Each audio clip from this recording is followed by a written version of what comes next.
Chapter 4. Into the Castle. "Oh, I'm going to get her," muttered Jack. He threw his stuff into his pack and moved toward the drawbridge. He hoped no one would see him. It was getting darker. It must be night.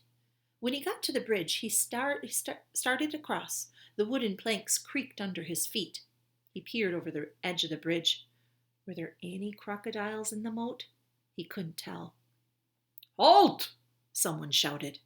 The guard on top of the castle wall was looking down. Jack dashed across the bridge. He ran through the castle gate and into the courtyard. From inside the castle came the sounds of music, shouting, and laughter. Jack hurried into the dark corner and crouched down. He shivered as he looked around for Annie.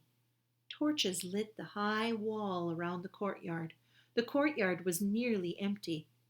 Two boys led horses that clumped over gray cobblestones. Jack turned. It was the knight's black horse. Psst! He peered through the darkness. There was Annie. She was hiding behind a well in the center of the courtyard. She waved at him. Jack waved back. He waited till the boys and the horses disappeared inside the stable, and then he dashed to the well. "I'm going to find the music," whispered Annie. "Are you coming?" "Okay," Jack said with a sigh. They tiptoed together across the cobblestone, and then they slipped into the entrance of the castle. Noise and music came from the bright room in front of them. They stood on one side of the doorway and peeked in. "The feast in the great hall," whispered Jack. He held his breath as he stared in awe.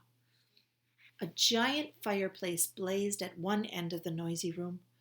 Antlers and rugs hung from the stone walls. Flowers covered the floor. Boys in short dresses carried huge trays of food. Dogs were fighting over bones under tables.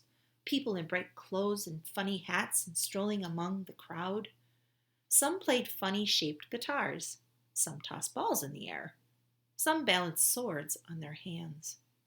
Men and women dressed in capes and furs sat along crowded wooden tables. "I wonder which one is the knight," said Jack.